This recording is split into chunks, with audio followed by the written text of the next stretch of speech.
প্রিয় দেশবাসী, এই জাতির জন্য মহা সংকট সৃষ্টি হবে। কঠোরভাবে প্রতিহত করতে সব ধরনের ব্যবস্থা আমরা নিয়েছি। এই প্রচেষ্টা চলমান থাকবে। নির্বাচনের ব্যাপারে আমি আগেও বলেছি, আবারও বলছি, এবছর ডিসেম্বর থেকে আগামী বছরের জুনের মধ্যে নির্বাচন হবে। আমরা চাই আগামী নির্বাচনটি বাংলাদেশের ইতিহাসে সবচেয়ে অবাধ, সুষ্ঠু ও গ্রহণযোগ্য নির্বাচন হবে। এই জন্য নির্বাচন কমিশন সব ধরনের প্রস্তুতি নিতে শুরু করেছে। রাজনৈতিক দলগুলো ব্যাপক উৎসাহ উদ্দীপনায় নির্বাচনের জন্য তৈরি হতে শুরু করবে বলে আশা করছি। প্রিয় দেশবাসী, গত 16 বছরে শেখ হাসিনা যে ভয়াবহ লুটপাট কায়েম করেছিল, আপনারা সেটার ভুক্তভোগী ছিলেন। ছাত্র জনতার অভ্যুত্থানের মুখে তারা পালিয়ে যাবার সময় এক লণ্ডভণ্ড অর্থনীতি রেখে গেছে। এই পরিস্থিতিতে দায়িত্ব নেবার পর অর্থনীতি পুনরুদ্ধারের জন্য অন্তর্বর্তী সরকার নানা উদ্যোগ নিয়েছে। ব্যাংকিং খাতে শৃঙ্খলা ফিরেছে। ক্রমান্বয়ে অর্থনীতির অপরাপর সুযোগগুলো ইতিবাচক ধারায় ফিরতে শুরু করেছে। এই সরকারের সবচেয়ে বড় চ্যালেঞ্জ মূল্যস্ফীতি। ফেব্রুয়ারিতে মূল্যস্ফীতি 9.32% নেমে এসছে, যা 22 মাসের মধ্যে সর্বনিম্ন। আগামী জুন মাসের মধ্যে এটি 8%-এর নিচে নেমে আসবে বলে আশা করছি। দেশের ধ্বংসপ্রাপ্ত অর্থনীতিতে স্বস্তি এনে দিয়েছে আমাদের প্রবাসী ভাই বোনেরা। অন্তর্বর্তী সরকার দায়িত্ব নেবার পর থেকে রেমিটেন্স ধারাবাহিকভাবে বেড়েছে। ফেব্রুয়ারি মাসে রেমিটেন্স প্রবাহ রেকর্ড গড়েছে, প্রায় 25% বৃদ্ধি পেয়ে $2.5 বিলিয়ন পৌঁছেছে। রেমিটেন্স যোদ্ধারা আমাদের দেশের অর্থনীতি গড়ার বীর সৈনিক। তাদের জন্য প্রক্রিয়াগত যেসব বিষয় রয়েছে সেগুলো সহজ করে দেওয়া আমাদের দায়িত্ব। তারা যেন ভোগান্তির শিকার না হন, দূতাবাস যেন ঠিকমতো কাজ করে, এটি নিশ্চিত করার জন্য আমরা ব্যবস্থা নিয়েছি। আগামী নির্বাচনে যেন তাদের ভোটাধিকার দিতে পারি, সেজন্য কাজ করছি। পলাতক সরকারের আমলে চট দখলের মতো দেশের ব্যাংকগুলো দখল করে নেওয়া হয়েছিল। আমানতকারীর টাকাকে তারা নিজেদের ব্যক্তিগত টাকায় রূপান্তরিত করে ফেলেছিল। অন্তর্বর্তী সরকারের অন্যতম কাজ ছিল ব্যাংকিং ব্যবস্থায় আস্থা ফিরিয়ে আনা, আমানতকারীর স্বার্থ রক্ষা করে নিয়ম শৃঙ্খলা প্রতিষ্ঠা করা, হিসাবপত্রে বিশ্বাসযোগ্যতা স্থাপন করা। ব্যাংকিং ব্যবস্থায় আস্থা প্রতিষ্ঠা করা গেছে। এর ফলে অর্থনীতিতে শৃঙ্খলা ফিরেছে। অন্তর্বর্তী সরকারের অর্জনগুলোর মধ্যে এটা ছিল খুবই গুরুত্বপূর্ণ। গত সরকারের লুটপাটের মহোৎসবে গত 15 বছরে $234 বিলিয়ন পাচার হয়েছে। এটা আমরা জানি। কত রকমভাবে পাচার হয়েছে তাও জানার বিষয়। অভিনব এক একটা পদ্ধতি ছিল। পাচারের একটা পদ্ধতি সবাইকে হতভম্ব করে দিয়েছে। এই পাচার হয়েছে বিদেশে অধ্যয়নরত সন্তানের কাছে টাকা পাঠানোর নামে। তিনি সন্তানের লেখাপড়ার জন্য এক সেমিস্টারের অর্থাৎ 3 মাসের খরচ বাবদ অফিসিয়াল ব্যাংকিং চ্যানেলে পাঠিয়েছেন $3.33 লক্ষ, অর্থাৎ প্রায় 400 কোটি টাকা। পাচারের এর চাইতে বেশি তাক লাগানো পন্থা আর কি আছে, তার কোনো সীমা আছে বলে আমার মনে হয় না। আইন, নিয়ম, নীতির জায়গায় যখন হরিলুট প্রতিষ্ঠিত হয় তখন এমন সব কিছুই সম্ভব। এই অর্থ পাচারকারীদের দ্রুত আইনের আওতায় নিয়ে আসার লক্ষ্যে ইতোমধ্যে আন্তর্জাতিক তৎপরতা জোরদার করা হয়েছে। প্রিয় দেশবাসী, অন্তর্বর্তী সরকার পৃথিবীর বিভিন্ন দেশের শীর্ষস্থানীয় বিনিয়োগকারীদের সঙ্গে নিয়মিত বৈঠক করে যাচ্ছে। ইতিমধ্যে DP World, Singapore PSA, AP Moller Maersk কয়েক বিলিয়ন ডলারের বিনিয়োগের প্রস্তাব করেছে। অন্তর্বর্তী সরকার দায়িত্ব গ্রহণের পর থেকেই স্বতঃস্ফূর্তভাবে পৃথিবীর সকল সরকার আমাদের প্রতি বন্ধুত্বের হাত বাড়িয়ে দিয়েছে। এটা শুরু হয়েছিল গত সেপ্টেম্বরে জাতিসংঘের বার্ষিক বৈঠকে। আপনাদের মনে আছে বিশ্বের সরকার প্রধানরা কীভাবে আমাদের সঙ্গে আগ্রহ নিয়ে দেখা করতে এগিয়ে এসছে। তারপর থেকে যে কোনো সম্মেলনে গিয়েছি, দেখেছি আন্তর্জাতিক নেতৃবৃন্দের আগ্রহ কীভাবে ক্রমেই বেড়ে চলেছে। জানুয়ারি মাসে সুইজারল্যান্ডের ডাভোসে গিয়েছিলাম। এই সম্মেলনে 47টি পৃথক ইভেন্টে আমার অংশগ্রহণ করতে হয়েছে। বিভিন্ন দেশের সরকার প্রধান, মন্ত্রী, বিশ্ব বাণিজ্যের নায়করা, জাতিসংঘের মহাসচিব, জাতিসংঘের বিভিন্ন সংস্থার প্রধানদের সঙ্গে বৈঠক করেছে। তারা আমাদের পাশে থাকার জন্য আন্তরিক আগ্রহ প্রকাশ করেছেন। সম্প্রতি আমি সংযুক্ত আরব আমিরাতে গিয়েছিলাম। তারা বিগত সরকারের সময় আমাদের ভিসা বন্ধ করে দিয়েছিল। আমরা সেই দেশের ভিসার দরজা খোলার চেষ্টা চালিয়ে যাচ্ছি। তারা আশ্বাস দিয়েছেন তাদের দিক থেকে সকল আনুষ্ঠানিকতা সম্পন্ন করে ভিসার দরজা উন্মুক্ত করবেন। আমি আশা করছি সেটা দ্রুতই উন্মুক্ত হবে। আমি সংযুক্ত আরব আমিরাতকে আমাদের দেশে শিল্প কারখানা গড়ে তোলার জন্য একটি শিল্পাঞ্চল করার প্রস্তাব দিয়েছি। তারা এই বিষয়ে আগ্রহ জানিয়েছে। শিল্পাঞ্চলে 2টি কাজ দিয়ে তারা শুরু করবে, এই জন্য কথাবার্তা শুরু হয়েছে। প্রথমে মুসলিম বিশ্বে সরবরাহের জন্য একটি হালাল গোশত প্রক্রিয়াজাত করার কারখানা করবে। এরপর মৎস্য প্রক্রিয়াজাতকরণের জন্য কারখানা স্থাপন করবে। তারা আমাদের নতুন সামুদ্রিক বন্দর পরিচালনা করার জন্যও আগ্রহ জানিয়েছে। প্রিয় দেশবাসী, বিশ্ব মানচিত্রে বাংলাদেশকে অনন্য উচ্চতায় নিয়ে যাওয়া আমাদের অন্যতম লক্ষ্য। এই লক্ষ্যে আমরা আসিয়ানের সদস্য হিসেবে যোগদান করার বিষয়ে আগ্রহের কথা জানিয়েছি। এই বছরের শুরু থেকেই মালয়েশিয়া আসিয়ানের চেয়ারম্যানের দায়িত্ব গ্রহণ করেছে। মালয়েশিয়ার মাননীয় প্রধানমন্ত্রী আনোয়ার ইব্রাহিমের সঙ্গে এই বিষয়ে কথা হয়েছে। তিনি আমাদের আবেদনের প্রতি সমর্থন জানিয়েছেন, আমাকে মালয়েশিয়া সফরের আমন্ত্রণ জানিয়েছেন। আমি এই আমন্ত্রণ গ্রহণ করেছি। মালয়েশিয়া রোহিঙ্গা সমস্যা সমাধানের জন্য জাতিসংঘের সম্মেলন আয়োজনের দায়িত্ব নিয়েছে। আমাদের দেশ থেকে শ্রমিক নিয়ে যাবার ব্যাপারে যে সমস্ত সমস্যার সৃষ্টি হয়েছিল সবগুলো সমাধানের জন্য আন্তরিকভাবে তারা কাজ করছে। আগামীকাল 4 দিনের সফরে আমি চীন যাচ্ছি। প্রেসিডেন্ট শি জিনপিংয়ের সঙ্গে আমার বৈঠক হবে। চীনের বড় বড় ব্যবসায়িক প্রতিষ্ঠানের সিইওদের সঙ্গেও বৈঠক করব। পৃথিবীর সর্ববৃহৎ চাইনিজ সোলার প্যানেল নির্মাতা প্রতিষ্ঠান লংজি বাংলাদেশে কারখানা স্থাপনের আগ্রহ জানিয়েছে। আমরা তাদের সঙ্গে কাজ করছি। এছাড়া প্রযুক্তিগত সহায়তা, মেডিকেল সহায়তা, স্বল্প মূল্যে চিকিৎসা সহ অন্যান্য বিষয়ে আলোচনা হবে। তারা আমাদের দেশ থেকে আম, কাঁঠাল ও পেয়ারা আমদানি করতে চায়। এটা খুব দ্রুতই শুরু হবে। এই সফরের মধ্য দিয়ে আমাদের 2 দেশের সম্পর্ক ঘনিষ্ঠতর হবে। আমি বরাবরই বলে এসেছি, আমরা মহা সৌভাগ্যবান এক জাতি। পৃথিবীর মানচিত্রে আমাদের অবস্থানের কারণে বাংলাদেশ, ভারত, নেপাল ও ভুটান, দক্ষিণ এশিয়ার এই 4টি দেশ মিলে একটি যৌথ অর্থনীতি গড়ে তুলতে পারলে 4 দেশই লাভবান হবে। নেপাল ও ভুটান আমাদের জলবিদ্যুৎ দিতে অত্যন্ত আগ্রহী, আমরাও নিতে আগ্রহী। বাংলাদেশের শিল্পাঞ্চল গড়ে তুলতে এর কোনো বিকল্প নেই। আমাদের রয়েছে এক বিস্তীর্ণ মহাসাগর। ভৌগোলিক অবস্থানগত কারণে আমাদের সামনে বিরাট অর্থনৈতিক সুযোগ এনে দিয়েছে। কুমিরা থেকে টেকনাফ পর্যন্ত দীর্ঘ উপকূল ভূমি। এই দীর্ঘ উপকূল জুড়ে বিরামহীনভাবে অনেকগুলি আধুনিক প্রযুক্তি সমৃদ্ধ আন্তর্জাতিক মানের সমুদ্র বন্দর, শিল্প কারখানা, রপ্তানি প্রক্রিয়াজাতকরণ এলাকা স্থাপন করা গেলে পুরো অর্থনৈতিক অঞ্চলের ভবিষ্যৎ দ্রুত পরিবর্তন সম্ভব। নেপাল থেকে জলবিদ্যুৎ আনতে পারলে জীবাশ্ম জ্বালানির উপর আমাদের নির্ভরশীলতা কমবে। বর্তমানে বিশ্ববাসী পরিবেশ রক্ষায় সচেতন, তারা এটাকেই সর্বোচ্চ অগ্রাধিকার দিচ্ছে। জীবাশ্ম জ্বালানির উপর নির্ভরশীলতা কমিয়ে পরিবেশ বান্ধব বিকল্প পাওয়া গেলে বিদেশি বিনিয়োগকারীদের আরও বেশি মনোযোগ আকর্ষণ করা যাবে। দেশের ক্রমবর্ধমান বিদ্যুৎ চাহিদার পরিপ্রেক্ষিতে রূপপুর পারমাণবিক বিদ্যুৎ কেন্দ্রের কাজ যথাসময়ে শেষ করার বিষয়ে আমরা জোর দিয়েছি। রোসাটমের মহাপরিচালক আমাকে বলেছেন শিগগিরই বিদ্যুৎ কেন্দ্রটি পরীক্ষামূলকভাবে চালু করা হবে।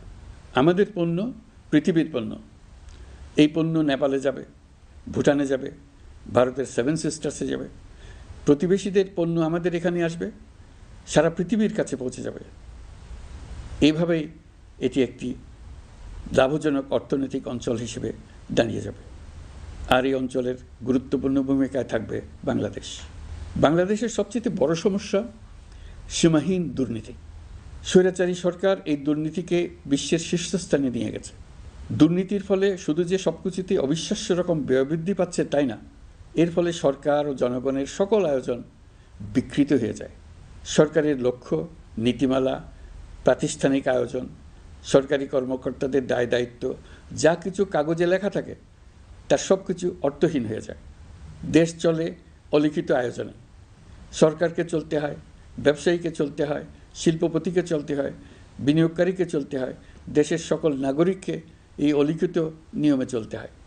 নাগরিককে এই অদৃশ্য জগতের সঙ্গে মোকাবেলা করে টিকে থাকার বিদ্যায় পারদর্শী হতে সাধনা করতে হয়। দৈনন্দিন জীবনে টিকে থাকা এবং সাফল্য অর্জনের জন্য একটা নতুন ভাষা আয়ত্ত করতে হয়। চারদিকে কী শব্দ বলা হচ্ছে, কাগজে কী লেখা হচ্ছে, তা মনে মনে দ্রুত অনুবাদ করে তার মর্মার্থ বুঝে নিতে হয়। তা না হলে দৈনন্দিন সিদ্ধান্ত নেওয়া যায় না। সবচেয়ে বড় মুশকিল হলো এর কোনো অভিধান নেই, কারণ ব্যক্তিবিশেষে, স্থান বিশেষে, পরিস্থিতি বিশেষে এর অর্থ ক্রমাগতভাবে পাল্টে যায়। পুরো বিশ্ব বুঝে গেছে আমরা জাতি হিসেবে সততার পরিচয় বহন করি না। এটা শুধু জাতীয় কলঙ্কের বিষয় নয়, আন্তর্জাতিক বাণিজ্যে এটা আত্মঘাতী বিষয়। দেশবাসীর মতো আন্তর্জাতিক সম্প্রদায়ও চায় আমরা দুর্নীতিমুক্ত হই, কারণ তারা আমাদের সঙ্গে ব্যবসা বাণিজ্য সম্প্রসারণ করতে চায়। দুর্নীতিমুক্ত হতে না পারলে ব্যবসা বাণিজ্য কিছুই চলবে না। দুর্নীতি থেকে মুক্ত হওয়া ছাড়া বাংলাদেশের কোনো গতি নেই। অন্তর্বর্তী সরকার সকল কাজ দুর্নীতিমুক্ত করতে সর্বোচ্চ অগ্রাধিকার দিয়ে যাচ্ছে। এই সরকারের মেয়াদকে দুর্নীতিমুক্ত রাখার চেষ্টার পাশাপাশি আগামী দিনেও দেশের নাগরিককে যেন সরকারের পৃষ্ঠপোষকতা দুষ্পুষ্ট দুর্নীতি থেকে মুক্ত রাখতে পারে সেই ব্যবস্থা নিশ্চিত করতে আমরা প্রতিশ্রুতিবদ্ধ। দুর্নীতি ও হয়রানি রোধে আমরা একটা বিষয়ের উপর গুরুত্ব দিচ্ছি। সরকারের সঙ্গে দৈনন্দিন, মাসিক বা বার্ষিক রুটিন কাজের জন্য যেন কোনো নাগরিককে সশরীরে কোনো সরকারি অফিসে উপস্থিত হতে না হয়। দুর্নীতি প্রতিরোধের অংশ হিসেবে সরকারি সব অফিসে ফাইলিং চালুর সিদ্ধান্ত নেওয়া হয়েছে। ফাইলিং ব্যবস্থা চালু হলে দুর্নীতি কমে আসবে। এতে করে কোন অফিসের কোন ডেস্কে কোন ফাইল আটকে আছে তা সহজেই জানা যাবে। সরকারি যতগুলো কার্যক্রমে অনলাইন সেবা চালু সম্ভব সবখানেই এই সেবা চালুর বিষয়ে সরকার কাজ করছে। সরকারি বিভিন্ন সেবা পেতে অসহায় নাগরিকের টুটি চেপে ধরে অবিশ্বাস্য পরিমাণ টাকা দিতে বাধ্য করা হয়।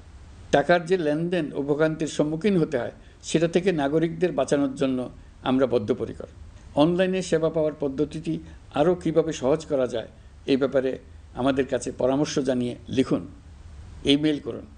আপনি বা আপনার পরিবারের যে কেউ এই সেবা বাণিজ্যিকভাবে দিতে চাইলে প্রশিক্ষণ গ্রহণ করে পৃথিবীর যে কোনো স্থান থেকে এই সেবা দিতে পারবেন। বিগত সরকারের আমলে ভিন্নমতকে দমন করার জন্য মিথ্যা মামলাকে হাতিয়ার হিসেবে বেছে নেওয়া হয়েছিল। বিভিন্ন পর্যায়ে যাচাই বাছাই করে আমরা এইসব হয়রানিমূলক মামলা প্রত্যাহারের উদ্যোগ নিয়েছি। গত ফ্যাসিস্ট সরকারের সময় দায়ের করা রাজনৈতিক হয়রানিমূলক মামলাগুলোর মধ্যে সারা দেশেই পর্যন্ত ৬,২৯৫টি মামলা প্রত্যাহারের সুপারিশ করা হয়েছে। অন্যান্য সকল হয়রানিমূলক মামলাও ক্রমান্বয়ে প্রত্যাহার করা হচ্ছে। এছাড়া এ পর্যন্ত সাইবার সিকিউরিটি আইনের অধীনে বিচারাধীন স্পিচ অফেন্স সংক্রান্ত ৪১৩টি মামলা প্রত্যাহার করা হয়েছে।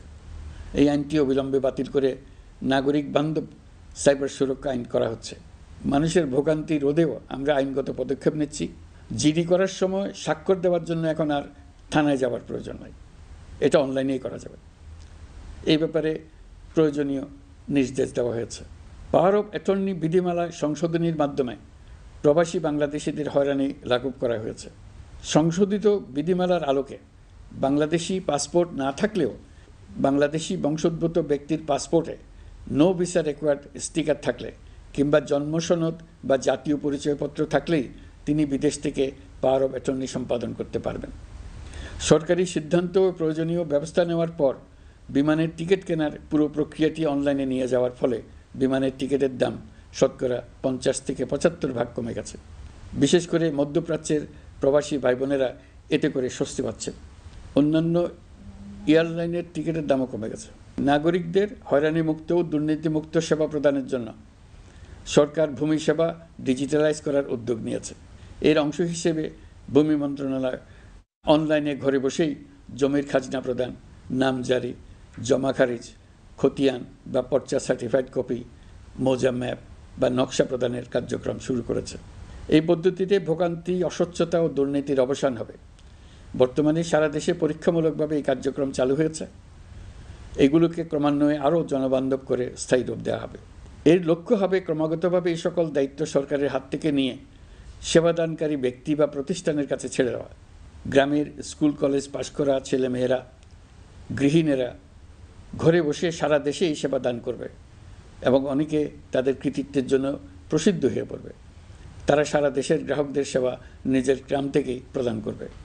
রাজস্ব সংস্কার কমিশনের সুপারিশ অনুসারে জাতীয় রাজস্ব বোর্ড বিলুপ্ত করার সিদ্ধান্ত নেওয়া হয়েছে।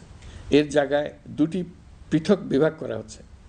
একটি হলো নীতি প্রণয়ন বিভাগ বা জাতীয় রাজস্ব নীতি বোর্ড, অন্যটি বাস্তবায়ন বিভাগ বা জাতীয় রাজস্ব সংগ্রহ বিভাগ। এর ফলে সরকারের পছন্দের ব্যক্তিরা হাজার হাজার কোটি টাকার রাজস্ব ফাঁকি দেওয়ার আর সুযোগ পাবে না। আমি আশা করি পরবর্তীতে যারা সরকারে আসবেন তারাও এই নীতি বহাল রাখবেন। এখনকার যুগ হলো প্রযুক্তির যুগ, সৃজনশীলতার যুগ। আমাদের দেশে 17 কোটি নারী পুরুষ, তার মধ্যে তরুণরা হলো বিপুলভাবে সংখ্যাগরিষ্ঠ। বাংলাদেশ মানব সম্পদের দিক থেকে 8ম বৃহত্তম দেশ। একযোগে এই তরুণরা সৃজনশীলতা প্রকাশের সুযোগ পেলে বন্যার স্রোতের মতো আমাদের দেশ দ্রুতবেগে পৃথিবীর বাজারের মধ্যস্থানে চলে যাবে। এই বিপুল তরুণ গোষ্ঠীর সামনে থেকে পথের বাধা সরিয়ে দেওয়াই হলো আমাদের সরকারের প্রধান লক্ষ্য। প্রযুক্তি আমাদের জন্য সুযোগ সৃষ্টি করেছে, আমরা দ্রুতবেগে এই সুযোগ গ্রহণ করার কাজে নিজেদের নিয়োজিত করেছি। এমনভাবে আমরা প্রযুক্তি ব্যবহার করার কাজে নিয়োজিত হয়েছি যাতে নাগরিকের আঙ্গুলের ইশারায় সরকার তার সেবা নাগরিকের কাছে তাৎক্ষণিকভাবে হাজির করে।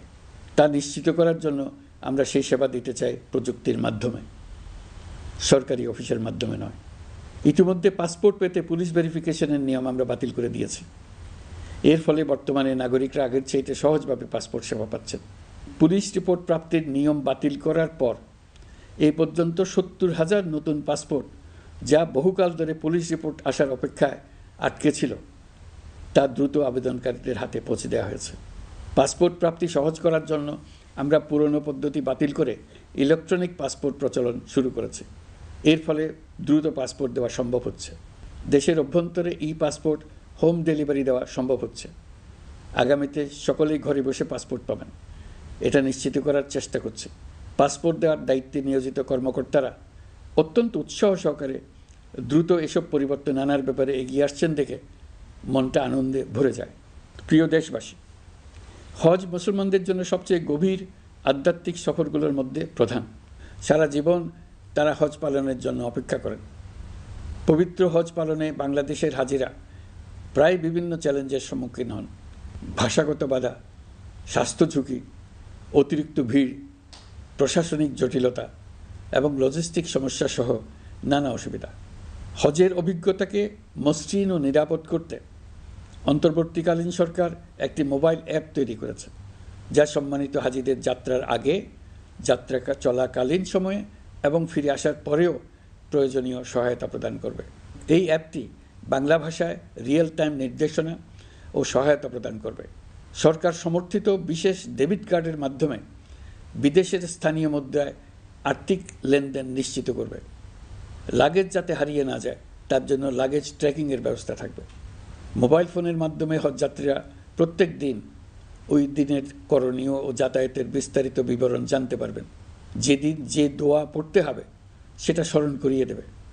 যেসব পবিত্র স্থানে যাবেন সেসবের ছবিসহ ইতিহাস বর্ণনা করবে।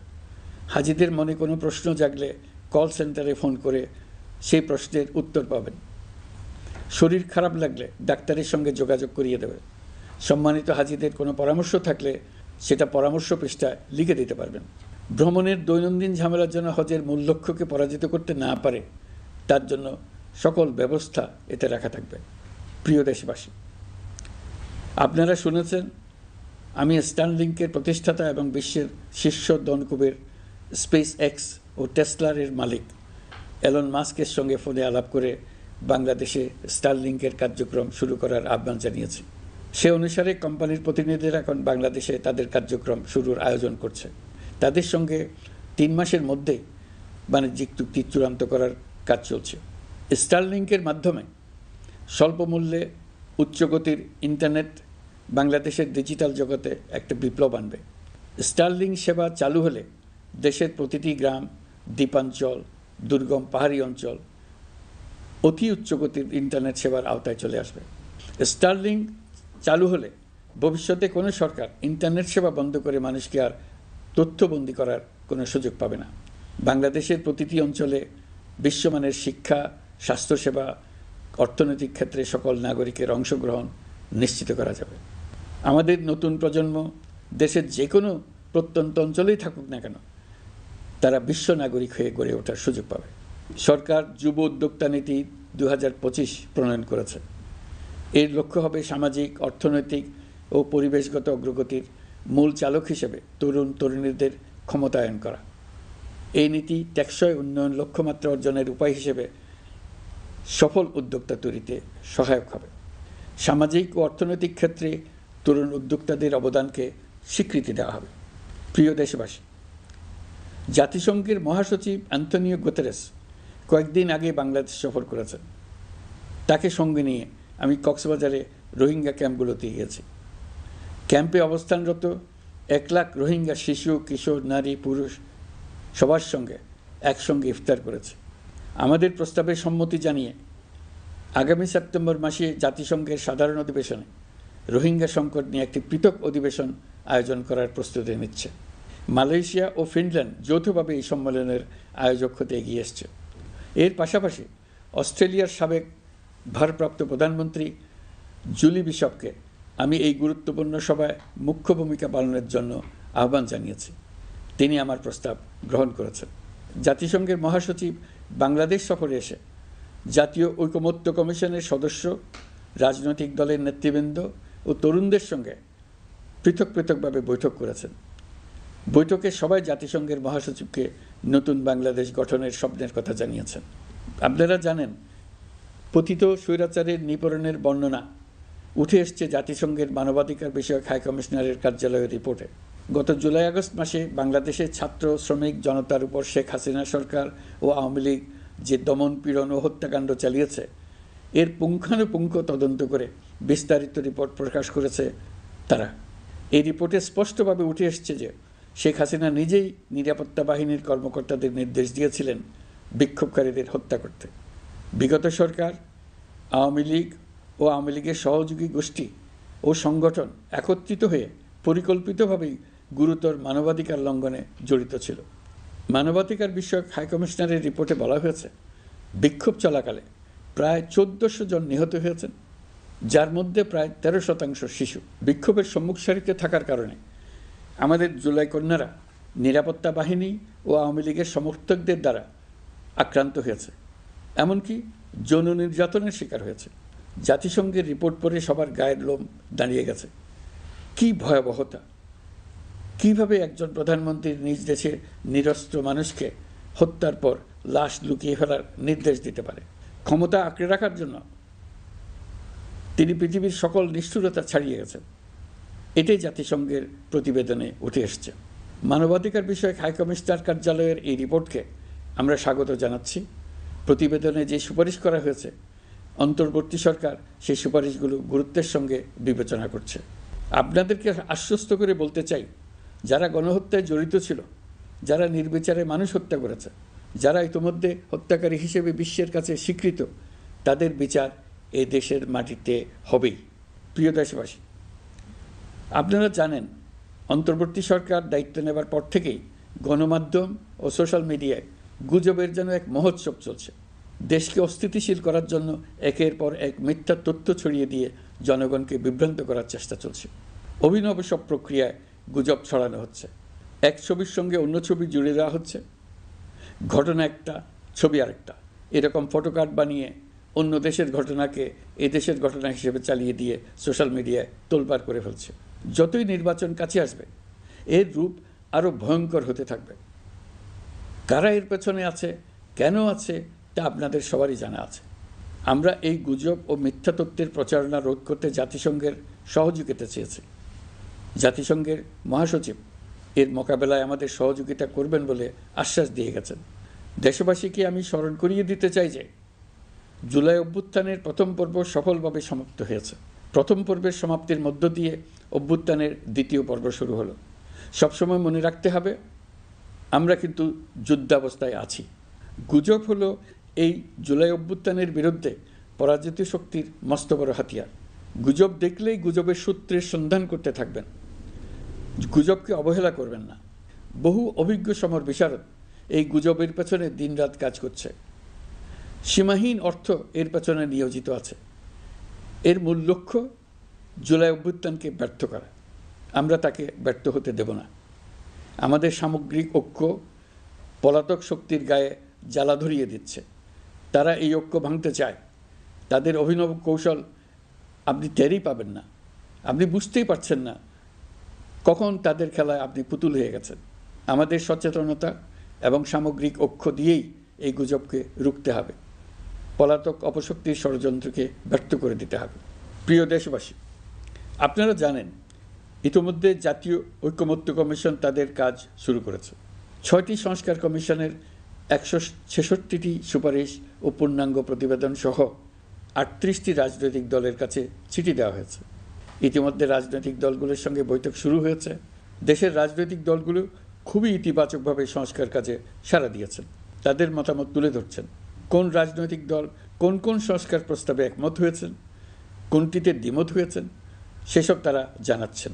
এটা আমাদের জাতির জন্য অত্যন্ত সুখকর বিষয় যে প্রতিটি রাজনৈতিক দল সংস্কারের পক্ষে মত দিচ্ছেন। ঐকমত্য কমিশনের মাধ্যমে সকল রাজনৈতিক দলের মতামত নেওয়ার কাজ এখন চলমান আছে। কমিশনের লক্ষ্য যে সকল বিষয়ে রাজনৈতিক দলগুলো একমত হবেন সেগুলো চিহ্নিত করা এবং তার একটা তালিকা প্রস্তুত করা। যে সকল দল এতে একমত হয়েছেন তাদের স্বাক্ষর নেওয়া। এই তালিকাটাই হবে জুলাই চার্টার বা জুলাই সনদ। আমাদের দায়িত্ব জাতির সামনে পুরো প্রক্রিয়াটা স্বচ্ছভাবে তুলে ধরা এবং প্রক্রিয়া শেষে নির্বাচনের আয়োজন করা। প্রিয় নাগরিকবৃন্দ, আমাদের দেশের নারীরা দীর্ঘ আন্দোলনের মাধ্যমে বহু বছর ধরে অনেক বাধা পেরিয়ে একটু একটু করে সামনে এগিয়ে যাচ্ছে। স্বাধীনতার 54 বছর পরেও এদেশের নারীরা অর্থনৈতিক, রাজনৈতিক, সামাজিক বৈষম্যের শিকার। বাংলাদেশের ইতিহাসে এখন পর্যন্ত যত আন্দোলন সংগ্রাম হয়েছে তার মধ্যে জুলাই গণ অভ্যুত্থানে নারীদের অংশগ্রহণ ছিল সবচেয়ে বেশি। গণ অভ্যুত্থানে নারীরা দুঃসাহসিক ভূমিকা রেখেছে। পুরনোকে দূরে ঠেলে দিয়ে নতুনের ভিত্তি স্থাপনের প্রতিজ্ঞা নিয়েছে। তারা ব্যাপক সংস্কারের কথা বলেছে। সর্বত্র নারীদের ভূমিকা আরও জোরালো করার কথা বলেছে। আমি মনে করি জুলাই গণ অভ্যুত্থান বাংলাদেশের প্রেক্ষিত বদলে দিয়েছে। জুলাইয়ের পর নারীদের অবস্থান ইতিবাচকভাবে পরিবর্তন হবে, সেটাই আমরা চাই। আমরা বাংলাদেশ নিয়ে নতুন করে ভাবতে চাই, আর এই নতুন ভাবনায় নারীদের অবস্থান উচ্চতম পর্যায়ে অগ্রাধিকার পাক, সেটাই আমরা চাই। পরিবারের সকল সদস্য, পাড়া প্রতিবেশী, ধর্মীয় প্রতিষ্ঠান, স্কুল, আপনারা আপনাদের নিজ নিজ অবস্থান থেকে ছেলে শিশু ও মেয়ে শিশুর মধ্যে যেন কোনো বৈষম্য সৃষ্টি না হয় তা নিশ্চিত করুন। আসুন নতুন বাংলাদেশে সবাই মিলে শিশুদের জন্য সুস্থ পরিবেশ নিশ্চিত করি। জুলাই গণ অভ্যুত্থানে অংশ নেওয়া নারীরা তাদের অধিকার প্রতিষ্ঠার ব্যাপারে দৃঢ় প্রতিজ্ঞ। দেশে বিরাজমান বৈষম্যগুলো চিহ্নিত করে নারীর প্রতি সহিংসতা প্রতিরোধ ও বৈষম্য নিরসনে আমাদের প্রত্যেককে একসঙ্গে কাজ করতে হবে। নারীর প্রতি বিদ্বেষমূলক কথাবার্তা, নারীকে খাটো করে রাখার প্রবৃত্তি যারা ধারণ করে তাদের বিরুদ্ধে সামাজিক আন্দোলন গড়ে তোলা প্রয়োজন। আধুনিক প্রযুক্তি সকল প্রকার বাধা ভেঙে দেওয়ার মহাশক্তি আমাদেরকে দিয়েছে। সেই বাধা যত শক্তই হোক, যত উঁচুই হোক, সকল দূরত্ব গোছানোর জন্য প্রযুক্তিকে অবশ্যই যেন আমরা ব্যবহার করতে আরম্ভ করি। নারীদের সুরক্ষায় পুলিশ হটলাইন নম্বর চালু করেছে। সরকারের পক্ষ থেকে শর্ট কোড চালু করা হচ্ছে। কল টেকার হিসেবে শতভাগ নারী কর্মীদের নিয়োগ দেওয়া হচ্ছে যেন নির্দ্বিধায় কথা বলা যায়। নারী ও শিশু নির্যাতন দমন আইন সংশোধন হয়েছে। এসব মামলার তদন্ত ও বিচারের সময় কমিয়ে আনা হয়েছে। বিচার বিলম্বে বাধা দূর করা হচ্ছে। ঢাকার পাশাপাশি চট্টগ্রাম ও রাজশাহীতে ডিএনএ ল্যাব স্থাপনের কাজ চলছে। খুব দ্রুতই বিশেষ জুডিশিয়াল সার্ভিস কমিশনের মাধ্যমে নতুন অনেক বিচারক নিয়োগ দেওয়া হচ্ছে। ভিকটিম শিশুরা যাতে দ্রুত বিচার পায় সেজন্য আলাদাভাবে বিশেষ ট্রাইব্যুনাল স্থাপনের বিধান রাখা হয়েছে। দেশের সবার মতো আমি অত্যন্ত আনন্দিত যে এবার নারী ফুটবল টিম দক্ষিণ এশিয়ায় চ্যাম্পিয়ন হয়েছে। দেশ জুড়ে আয়োজিত তারুণ্যের উৎসব 2025-এ বিভিন্ন অঞ্চল থেকে 27,40,000 মেয়েরা প্রায় 3,000 খেলা ও সাংস্কৃতিক কর্মকাণ্ডে অংশগ্রহণ করেছে। উৎসবে দেশের সুবিধাবঞ্চিত ও সুবিধাপ্রাপ্ত অঞ্চল, প্রান্তিক জনগোষ্ঠী এবং 21টি নৃগোষ্ঠীর তরুণ তরুণী সহ সকলের সার্বজনীন অংশগ্রহণ ছিল। এই উৎসবের অন্যতম লক্ষ্য ছিল তরুণদের মধ্যে ঐক্য গড়ে তোলা, সহযোগিতার নীতি প্রচার এবং তাদেরকে উদ্যোক্তা হিসেবে গড়ে তোলা, যাতে করে তারা আত্মনির্ভর হতে পারে, দেশের সম্পদ হিসেবে গড়ে উঠতে পারে। আমরা তারুণ্যের এই উৎসব সারা বছর জুড়ে উদযাপন করার ঘোষণা দিয়েছি। এই উৎসবে আমরা গ্রাম, উপজেলা, শহর, বন্দর সকল এলাকা, আবাল বৃদ্ধ বনিতাকে এবং স্কুল, কলেজ, মাদ্রাসার সরকারি বেসরকারি সকল প্রতিষ্ঠানের সবাইকে নানা প্রকারের সৃজনশীল কর্মসূচি নিয়ে এগিয়ে আসার জন্য আমি অনুরোধ জানাচ্ছি। প্রতিটি এলাকায় এই উৎসবে যোগদান করতে মেয়েদের যেন বিশেষভাবে উৎসাহিত করা যায় সেজন্য সকলকে আহ্বান জানাচ্ছি। কোথায় এটা কিভাবে উদযাপিত হচ্ছে সেই ব্যাপারে জানার জন্য আমি আগ্রহ নিয়ে অপেক্ষা করলাম। বিভিন্ন পর্যায়ে দেশের সেরা গ্রাম, সেরা উপজেলা, সেরা শহর, সেরা প্রতিষ্ঠান, সেরা ব্যক্তিকে পুরস্কার দেওয়ার জন্য আমরা প্রস্তুত থাকব। নারী অধিকারের পাশাপাশি একই রকম গুরুত্বের সঙ্গে মনে রাখতে হবে সংখ্যালঘুদের নাগরিক অধিকার, সমতল ও পাহাড়ের জাতিগোষ্ঠীর নাগরিক অধিকার। কারো কোনো নাগরিক অধিকারকে অবহেলা করলেই এই জাতির জন্য মহা সংকট সৃষ্টি হবে। নাগরিক হিসেবে আমরা কেউ যেন অন্য নাগরিকের অধিকার হরণের দায়ে অভিযুক্ত হতে না পারি সেই ব্যাপারে আমাদের নিশ্চিত থাকতে হবে। তাহলেই সত্যিকার নতুন বাংলাদেশ জন্ম লাভ করবে। সবাইকে আবারও আমার সালাম জানিয়ে আমার বক্তব্য শেষ করছি। আসসালামু আলাইকুম। নির্বাচনের ব্যাপারে আমি আগেও বলেছি, আবারও বলছি, এবছর ডিসেম্বর থেকে আগামী বছরের জুনের মধ্যে নির্বাচন হবে। আমরা চাই আগামী নির্বাচনটি বাংলাদেশের ইতিহাসে সবচেয়ে অবাধ, সুষ্ঠু ও গ্রহণযোগ্য নির্বাচন হবে। এই জন্য নির্বাচন কমিশন সব ধরনের প্রস্তুতি নিতে শুরু করেছে। রাজনৈতিক দলগুলো ব্যাপক উৎসাহ উদ্দীপনায় নির্বাচনের জন্য তৈরি হতে শুরু করবে বলে আশা করছি।